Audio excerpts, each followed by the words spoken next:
Democrats are calling it the bombshell of bombshells, evidence of quid pro quo, Clarice. But Republicans and the president are like, no. So was today's impeachment hearing the devastating body blow the president's critics claim? Today's star witness was U.S. Ambassador to the EU, Gordon Sondland. And he, as you know, is a Trump appointee. And it's important to point out he's a Republican, a witness whom the GOP hopes will save the president's buttocks. But before he testified, shifty Adam Schiff took a couple of pot shots at El Presidente. Watch. The knowledge of this scheme was far and wide and included, among others, Secretary of State Pompeo, as well as the Vice President. We can see why Secretary Pompeo and President Trump have made such a concerted and across-the-board effort to obstruct this investigation and this impeachment inquiry. And I will just say this, they do so at their own peril. Oh, Gordo. The ranking Republican, Devin Nunes, had a different strategy, and it was a little bizarre. Instead of going after Democrats, he went after Ambassador Sondland, who, as I mentioned, is the Republicans' witness. And you can see the confusion in Sondland's face. Watch. Ambassador Sondland, you are here today to be smeared. But you'll make it through it. And I appreciate your service to this country, and I'm sorry that you've had to go through this. Oh, finally, Sondland himself got to speak. And once again, he's the guy who's supposed to support the president's claim of no quid pro quo. Instead, he said this. What a day. I know that members of this committee frequently frame these complicated issues in the form of a simple question. Was there a quid pro quo? As I testified previously, with regard to the requested White House call and the White House meeting, the answer is yes. No. Well, there it is. The quid pro quo. The Democrats' holy grail. Or is it? According to the president, nope. Just a quick comment on what's going on in terms of testimony with Ambassador Sondland. And I just noticed one thing, and I would say that means it's all over. I want nothing. I said it twice. Nothing. So here we are once again, another day of testimony. The Democrats say will sink the Trump presidency, and Republicans claim will totally exonerate him. So what in the wide world of sports is going on here, people? Let's meet tonight's party panel and figure it all out in just a little bit. First, we're going to go live to the capital of this great nation, Washington, D.C., where we've got New York Republican Congressman and House Foreign Affairs Committee member. It's Lee Zeldin. Welcome back, sir. It's good to be back. Thank you. Excellent. So what did you make of Ambassador Sondland's testimony?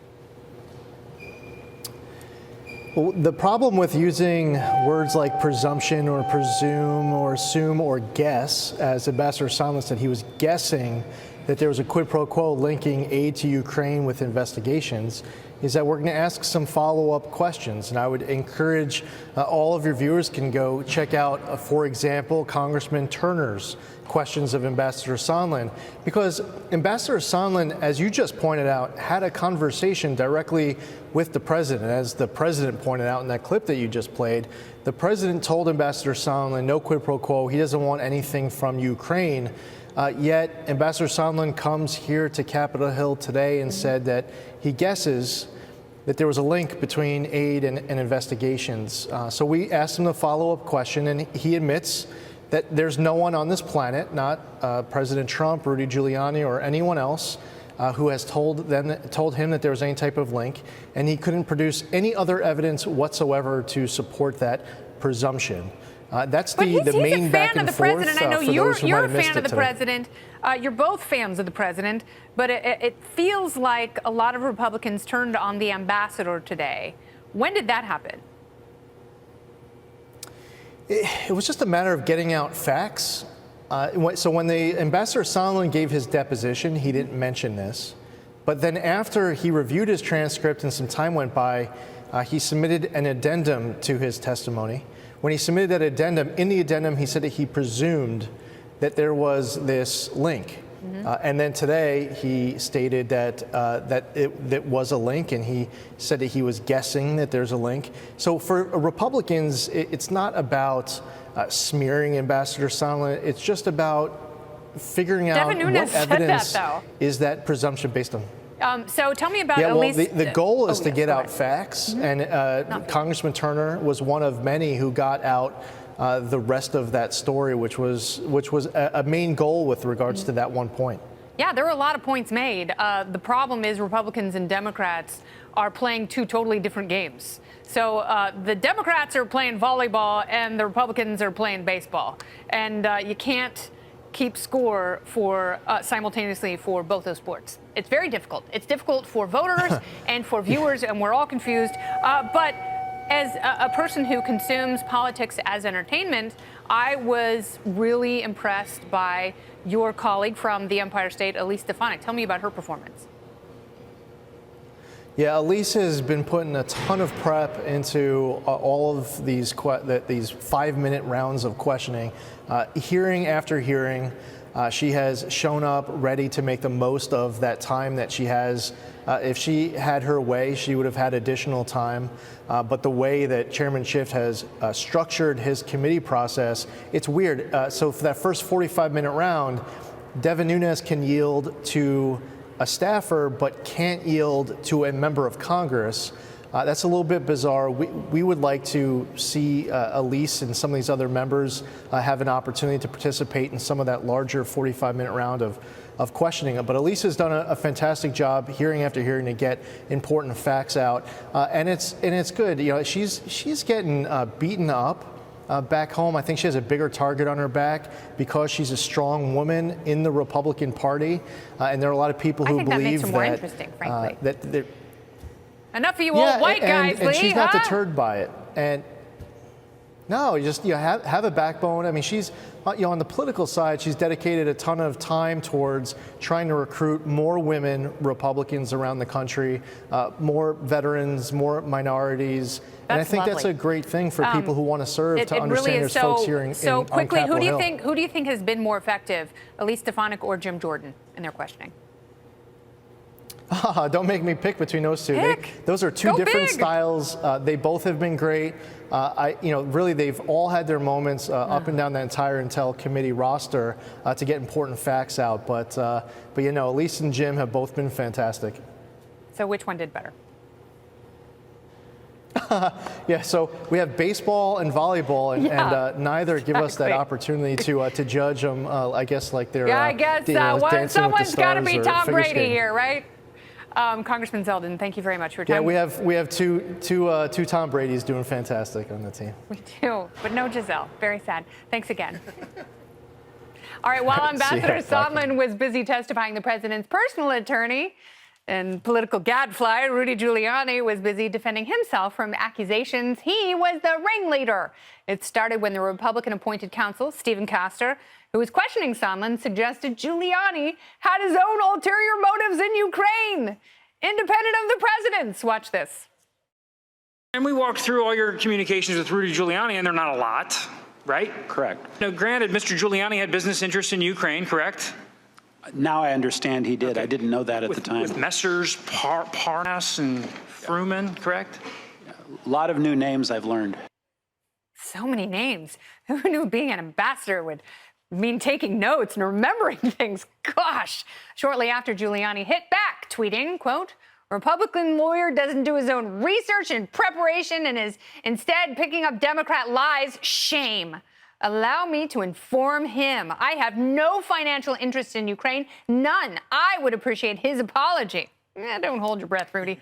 But he's not the only one who was implicated today. Sondland said Vice President Mike Pence, Secretary of State Mike Pompeo, and acting White House Chief of Staff Mick Mulvaney, two Mikes and a Mick, were all well aware of the president's push to get Ukraine to announce an investigation into the Bidens. So when are we going to hear from any of these officials? Because that would be interesting. Well, let's meet tonight's party panel finally and talk about it. We've got attorney and Republican strategist Alexandra Wilkes, co-host of The Five on the Fox News channel, the legendary Juan Williams, and comedian and host of the Part of the Problem podcast. Download it today. It is Dave Smith. Welcome, everyone. Thanks for having us. So what happened with Sondland? So now he's implicating some people you really like Mike Pence and Mike Pompeo. Yeah, I mean, look, I think that, and this is with a very big caveat, to the extent that the American people can follow along with everything that's happening and can tune into even a snippet of these hearings at the end of a very busy day. I think that, Rudy Giuliani has undoubtedly complicated matters with his involvement in the testimony that's been put out there. That being said, I think, though, that short of this reaching the president in a direct way, in a smoking gun kind of way, this is just not going to be what the Democrats hope for. I mean, impeachment is a political process, and I think that if you're going to go after the president of the United States, you need to have him dead on with no other, complications. And I think that these other characters kind of add some complexity to it that makes it a little bit more difficult to understand. Was Sondland more problematic for the Republicans than some of the other witnesses who testified in these hearings? I don't think there's any question because, as you pointed out, he's a Republican. He's not an ordinary Republican. He actually gave like $1 million. Yes. And he God, said, I wish I had that kind of money where I could just drop $1 million for inauguration tickets. Wow, he got more. He got an ambassadorship. Yeah, that's great. I don't know what they're going for, but that's pretty That's good. Caroline Kennedy business right there. Yeah, so I Solid. think it was hard. And then, you stop and think about him. This is a guy who you can't categorize as a never-Trumper. Mm-hmm. That doesn't make sense because, in fact, Mike Pompeo, the Secretary of State, and President Trump selected him. Then they say, oh, you know what? Nobody's been talking about direct conversations with the president. And guess what? He says, yeah, I talked to the president like 20 times about this issue. But he couldn't really remember even that. He's like, I guess it was 20. I don't know. I tell you what I took away from it, and just what you were picking up on, I start to see that there's now some separation on the Republican side and that people may be willing to throw Rudy Giuliani under the bus. There's no doubt that Rudy has the biggest target on his back after this week. And that was pretty clear from the conservative counselor who was questioning Ambassador Sondland today. So does any of this matter at all?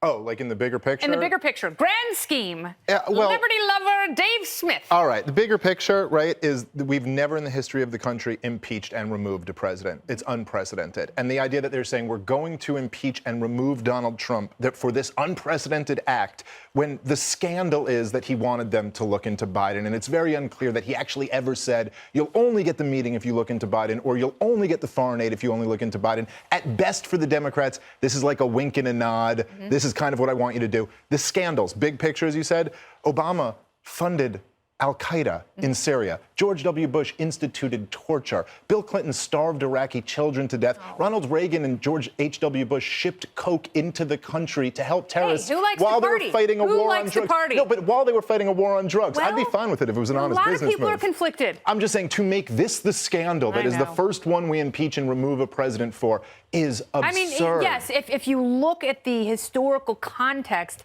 it's not nearly as big as the Iran-Contra affair. Oh, nothing even close to this. Which made Oliver North a star. Listen, just Barack Obama, and I'm not saying whataboutism. I'm saying this whatabout was way, way worse than what we're talking about. Wait a second. Didn't you guys impeach a president for having oral sex in the Oval Office? Yes, and that was stupid. And now when Republicans do it, I'm not a Republican. I'm a libertarian. I am an anarchist. I'm an unaffiliated voter. I hate all of them. Let's just take a step back and think about what the public can absorb. You are wearing a blue dress. You have the last say here. Oh, my goodness. It's not that blue dress. It's not that blue dress. It's really easy to understand sex in the Oval Office and lying under oath. It is not so easy to understand this complex sort of arrangement where, as Dave mentioned, it's like sort of a wink and a nod. There's a lot of foreign names to remember. Mm-hmm. I just don't think that this is trickling down into the American psyche in the way that the Democrats hope it will. The trickle is problematic for Democrats because you have to have a giant boulder to take out a president, and they don't at this point. So in my mind, the president may have been totally inappropriate. He may have overstepped the boundaries, and a lot of people have used words like inappropriate. But it's almost like he's spitballing, like alligators and moats on the board. border. The other big problem the Democrats have is this didn't happen. Yeah, they got the aid. It's an attempted abuse of power. It's an attempted quid pro quo. Ukraine didn't do the investigation. They got the aid and they got the White House meeting. Yes, it's system very works. tough. So what are we all upset about? Abuse of power by the President of the United States? Yes, it was inappropriate. Oh, Something should happen, it's beyond inappropriate. I mean, you have a guy here who's trying to use our dollars and our foreign aid to get dirt on his political opponent and invite another country's interference in the 2020 election. How about a scandal in Ukraine siding with neo-Nazis to have an illegal regime change in 2014? Oh, that's Barack Obama. There's a scandal in Ukraine. Why do we care about this more than that? Because we just had interference in 2016, and here we go again. Well, if investigating a political opponent is interference, then Hillary Clinton and the Dems interfere. What do you mean, stop? They used Christopher Steele. If you don't like this, you can't like that. Christopher Steele is working for an American company. The FBI. He's what? He was working for the FBI. No, he's working for an American company, and he was Fusion working GPS. simultaneously with the The FBI. FBI got interested because he had information. The FBI has not exactly been transparent. We got to leave it there. I'm sorry, but you will have the first word in the next round, which is going to be Donkey Derby. The panel's going to return to play that very soon. It is game night. Get ready, people. All right, first up, while the whole country is distracted with this impeachment circus, the House of Representatives voted to extend the freaking Patriot Act. So why do so many lawmakers support warrantless spying on you?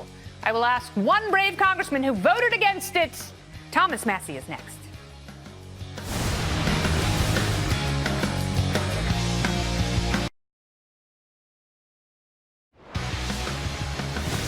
Well, just as hair-on-fire Democrats are screaming impeach over presidential abuse of power, these hypocrites just voted overwhelmingly on a spending bill with a secret provision to temporarily reauthorize some of the most abusive aspects of the USA Freedom Act. That's the watered-down corruption magnet that used to be the Patriot Act. And even though it was supposed to neuter NSA metadata collection and abuse, it occasionally sprouts new balls and starts sucking up Fourth Amendment violating information on innocent Americans like you. They've been repeatedly caught. There was chatter the program would go away entirely, but cowardly Democrats tucked it inside a critical spending bill, hoping no one would notice. But they did, and it's weird. The House Freedom Caucus and the House Progressive Caucus are natural enemies. Think dogs and cats bathing and fighting in the same small tub. But these strange bedfellows are the only ones paying attention and fighting to put this program to sleep for good. Edward Snowden would be rolling in his grave. But the Russia-based whistleblower is giggling at the hypocrites who are terrified about the president's constitution thwarting, yet they're all too happy to give his administration even more abusable, opaque, and unrepentant power. Newly independent freedom lover Justin Amash tweeted, "The Patriot Act extension passed the House with nearly all Democrats voting for it. When President Trump signs it into law, Democrats will be just as responsible for warrantless surveillance as Trump and the GOP. Neither party is looking out for you. That's why I am an independent." And that independence is what this country is supposed to be rooted in, not hyper-partisan hypocrisy tarted up as empathy. My question is, if these two parties aren't looking out for you, why do you still vote for them? Oh, because they're spying on you and stealing your money. What a country. And that's the memo.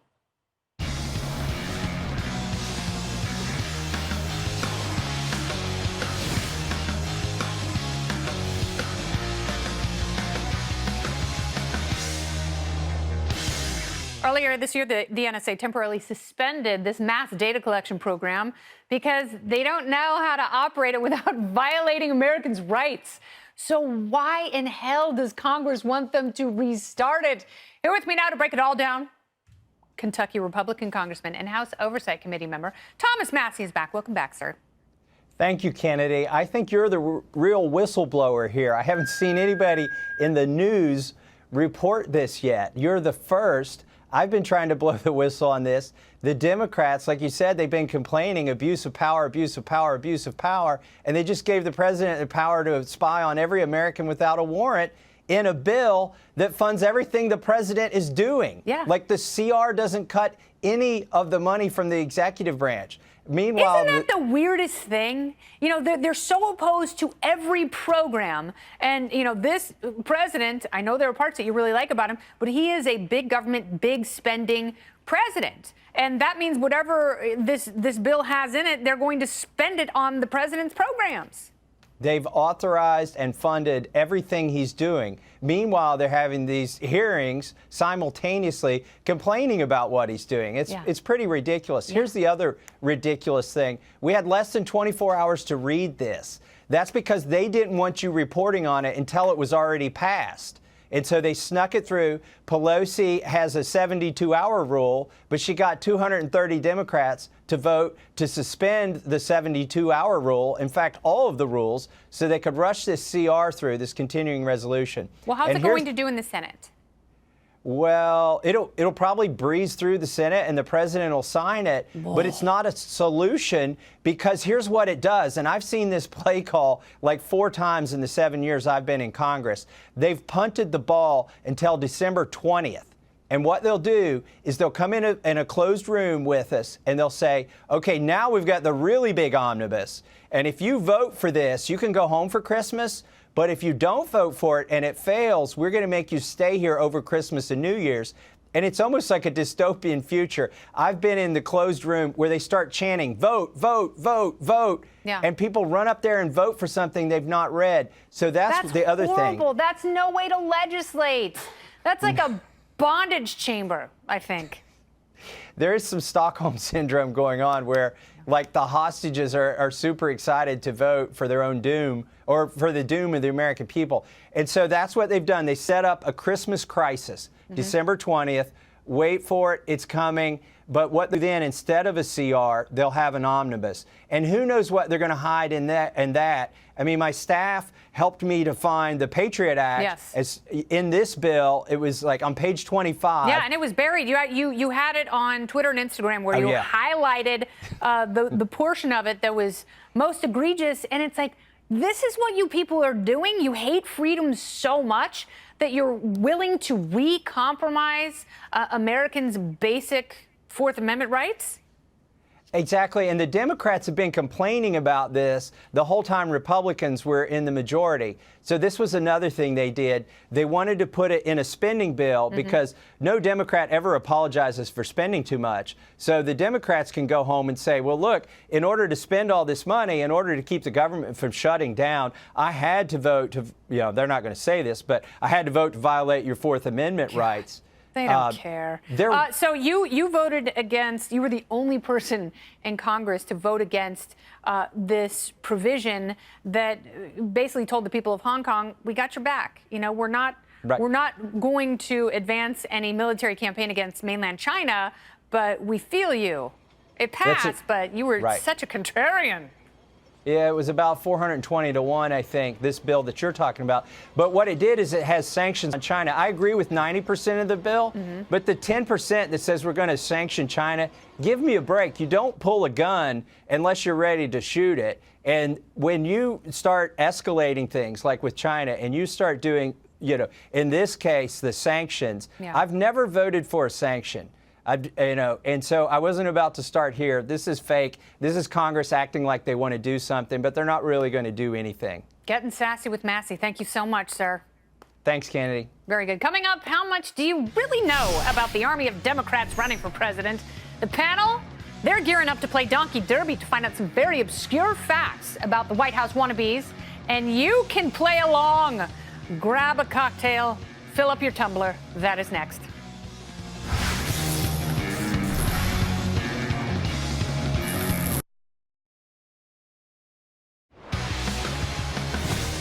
Heated fights, pointed questions, and political arguments. Sounds a lot like my Thanksgiving dinner table, but that's next week.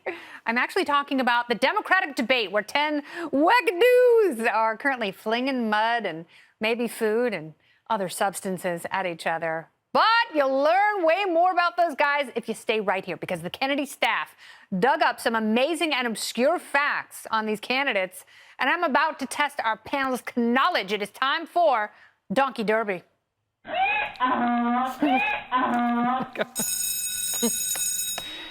are our high-end graphics. Welcome back, party panel. Alexander Wilkes, Juan Williams, and Dave Smith. I'm going to ask them a series of multiple-choice questions on the true details about the Democratic hopefuls. The one with the most points wins. You just have to write down the name of the candidate. Are the three of you ready? Ready. Let us rumble.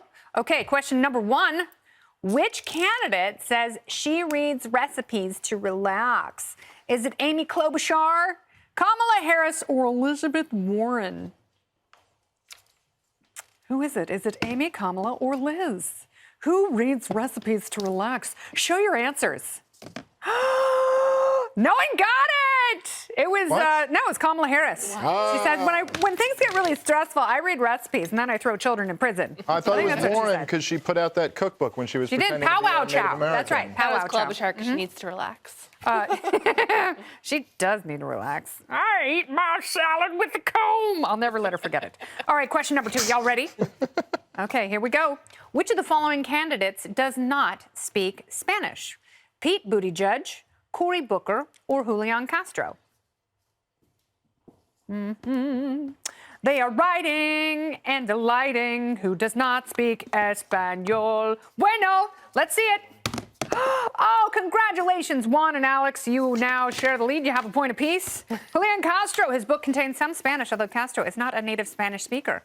His mother was punished for speaking Espanol in school and spoke English at home with her sons. Julian studied Latin and Japanese in school, and Joaquin studied Latin and German. Oh, jawohl. All right, here we go. Question number three. Which candidate grew up playing Dungeons and Dragons? Amy Klobuchar, Kamala Harris, or Andrew Yang? It's always when it seems easy, I know I'm getting the wrong Oh, answer. yes, let's see. And Juan is now in the lead with two. Dave and Juan, you both got it right. Good. That means Juan's only up by one. Okay, can you ask the next one like about war crimes? I'm great with those. It says he grew up playing D&D, Yang, part of the Yang gang. His favorite character on Reddit, Ask Me Anything thread, is himself. All right, question number four. We ready? Which candidate used to work at a cattle ranch? Tom Steyer, Amy Klobuchar, or Pete Buttigieg? Oh, it's very tough, and it's a tight game. We've just got a point separating all three of these players. And you're all correct. Everyone gets a point. Juan has three. Dave and Alex have two. Tom Steyer spent summers hiking in the Adirondacks and working on a cattle ranch in Gardnerville, Nevada, where he took note of what companies made the lion's share of the equipment so that he could look into buying their stocks. When he got home, he made a bunch of money, but he still wealth shames people. What a hypocrite.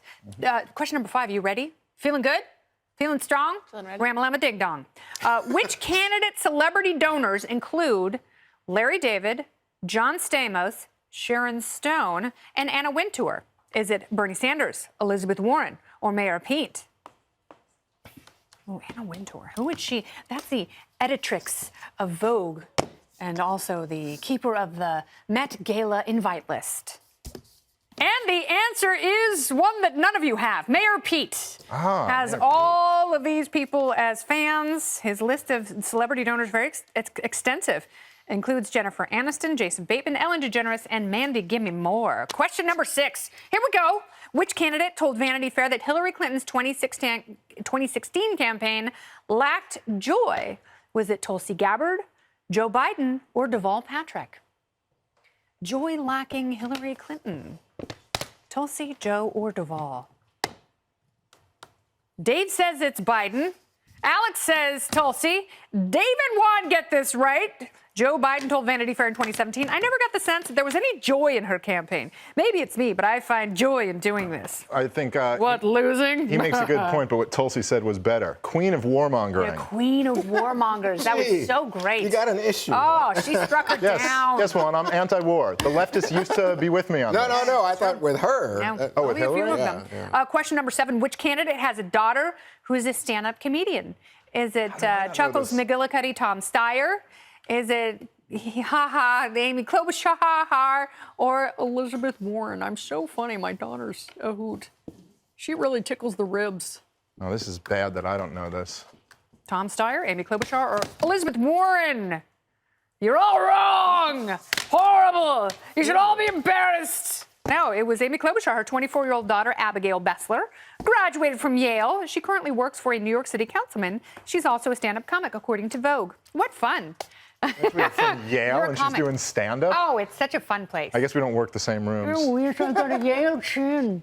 Isn't that funny? Yeah, I work blue. Here's question number 8. Which candidate said he loved Donald Trump in 2016? Was it Tom Steyer, Cory Booker, or Andrew Yang? Tom, Cory, Andrew. Who loved Donald Trump in 2016? That seems like a toxic admission.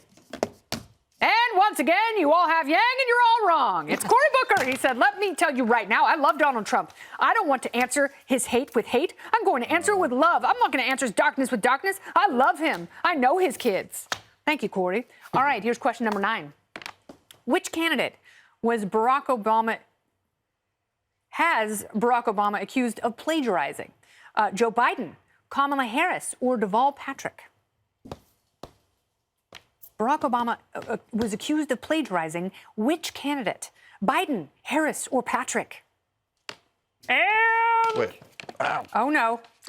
Oh, Dave Smith. He's doing a rewrite. And it looks like you all got it right. Yes, the two are close friends. Deval Patrick. Obama was accused of plagiarizing him in 2008. That was the just words thing, right? I think that was the speech. Okay, I might be wrong about that. So you all got that right, correct? Mm-hmm. Yeah, good for you. So Dave, you have 4. Alex, you have 3. Juan, you have 6. Juan, you are running away with this, but it is a 3-point question, so it's anyone's game. Oh. Yeah, it's a 3-pointer. Last question. Which candidate failed the bar exam on their first attempt? Joe Biden, Kamala Harris, or Elizabeth Warren? Yes, bar exam's very tough.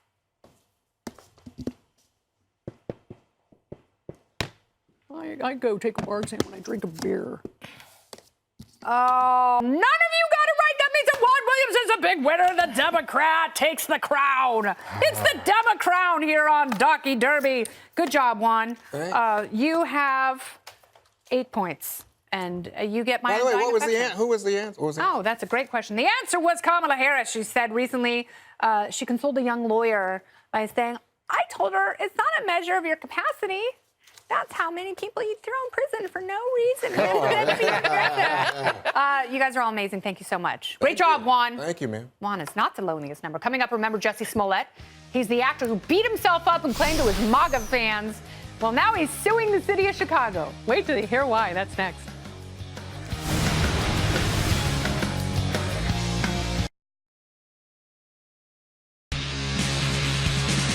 Touch me, I'm sick. Yeah. The Jussie Smollett story has gotten so crazy, you just can't make this stuff up. But Jussie can. The self-proclaimed hate crime victim filed a lawsuit today accusing Chicago PD of malicious prosecution.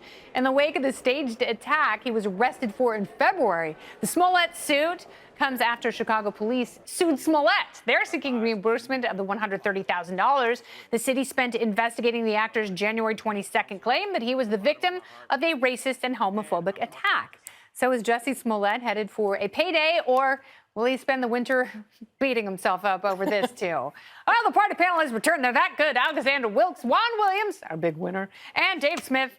So, Alexandra, you are the lawyer, the attorney-ess at the table. So break this down. Does Jussie Smollett have a case? No, I think what he's trying to do is deflect away from the incredibly poor behavior and trying to repair himself. Unfortunately, in doing so, he just sort of furthers himself as the professional victim that he is. Oh, yeah. And the city of Chicago has every right to seek reimbursement for the expenses incurred in the course of this investigation, because for every false claim that is made, it just goes against future victims who need to, who want to tell their story, and it also harms their ability to come forward in the future. It also is an incredible drain on the resources of the Chicago Police Department, who have, quite frankly, bigger fish to fry than Jussie Smollett.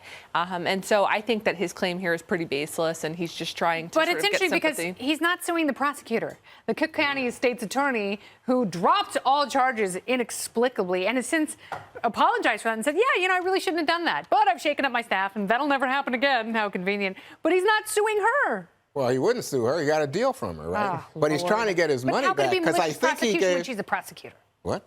How could it be malicious prosecution when she was the prosecutor? No, he's saying that the police department now, in terms of going after him, is involved in malicious. They were act. pissed. But the prosecutor. They spent a lot of time. Right, but well, actually, I don't know. You know what? I think they were acting independently of the prosecutor, who I think gave away the store. Yes. But he then had to pay, I think it was $10,000. In bail, yeah. Right. So now he's trying to get his money back. But I agree with you, Alex. I just think if he was a smart guy, he'd move on. Because all this does is dig the hole deeper. Absolutely. Yeah, it does. And I don't think anyone looks at this and goes, you know what? He's really standing his ground. There really was no quid pro quo with those attackers. Man, he is like And he's the suing poster boy. the brothers, too. The brothers, too. Yeah, I mean, Abi and Ola. And by the way, in addition to what you were saying, the other horrible, I mean, it's not just that he wasted all of these resources. It's from the police department in the murder capital of the country. It's a particularly heinous place to do this. He also smeared Trump supporters in a very nasty way to try to make it out like the narrative is that Trump supporters are these like violent bigots who hate gays and blacks. And, I'm not a guy who's a big Trump supporter. But the whole story, but the entitlement to do this millionaire actor who does this horrific thing and then gets off scot-free for it and can't accept that it cost him $10,000. The guy who makes millions Really of dollars lucky. a year But got his job back. There still is an independent investigation going on, not only of the Cook County State's Attorney's Office, but of the actor himself, who could be facing more charges. Yeah, well, let's hope. He didn't get his job back because I think they canceled I thought he did show. get hired, no? No, they canceled it. Oh, all right. Well, I never watched Fun the while show. it lasted. I think they just wrote him out and went, oh well, let's cut our losses. That was fun. So I think the bottom line here is Jussie Smollett will probably be working in Vegas in some sort of Magic Mike action. Is he that good looking? I don't know, man. I haven't seen him without a shirt on. Oh, okay. Could be. He's got those sassy brothers who were training him. So maybe if he learned a thing or two. Yeah, the problem is our culture. Everybody needs to be a victim in our culture. Everybody needs to have a cause and some kind of thing to put their hat on. And I think that he was trying to sort of take himself out from irrelevancy. And we have to take ourselves out right now. Thank you so much, Alex, Juan, and Dave, for real. Topical Storm is next.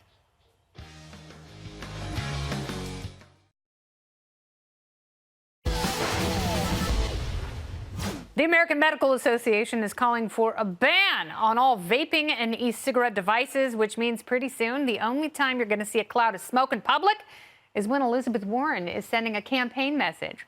Medicare for all. Stick that in your pipe and smoke it, because this is the Topical Storm. Topic number 1. We begin tonight in Florida at a convenience store where the items are flying off shelves. Yeah, look at this fella. Oh, he's in a bad mood because the clerk wouldn't sell him beer. I don't see why. He seems like such a mild-mannered guy. But alas, he figured if he couldn't get trashed, at least the store could. So he went full Miley Cyrus and came in like a wrecking ball. Unfortunately, so did the cops. And the beer bandit is in the slammer, which is ironic because he wouldn't be so angry if he could find a girl who'd let him slam her. Police in Hollywood, Florida are hailing the cashier as a hero. And yes, there really is a town called Hollywood, Florida.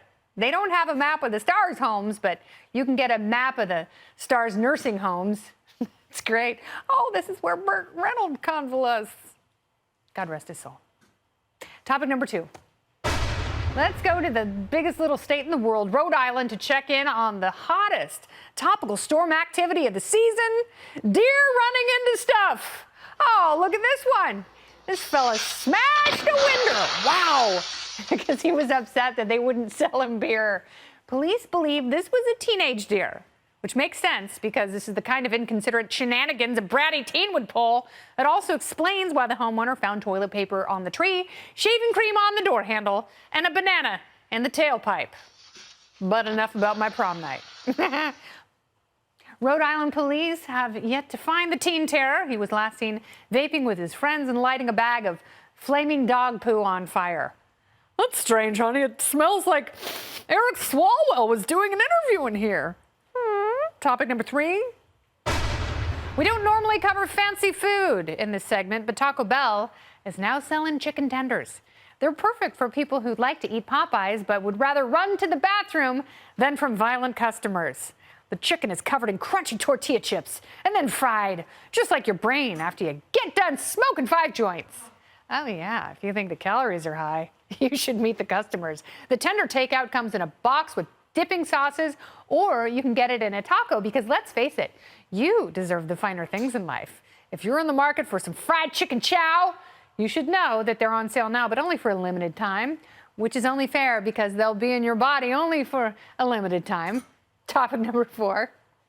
Finally, we salute a Louisiana man who was arrested after telling cops the devil planted methamphetamines on him. God, I hate when that happens. And the worst part is they never charge the devil. 27-year-old, oh, wow, hey, friend, that's Franklin Redfern. Allegedly told cops he met Satan himself, and after looking at his picture, I believe the ginger. Unfortunately, the cops gave him hell, and his Saturday night went up in flames. The crazy part is, if you Google hell, every story is about watching the impeachment hearings.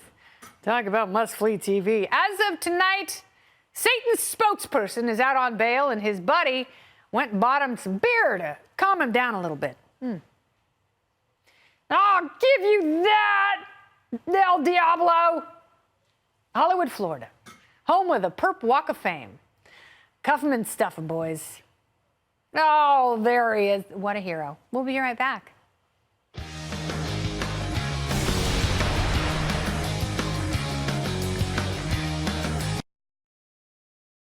Thank you for watching the best hour of your day, and it was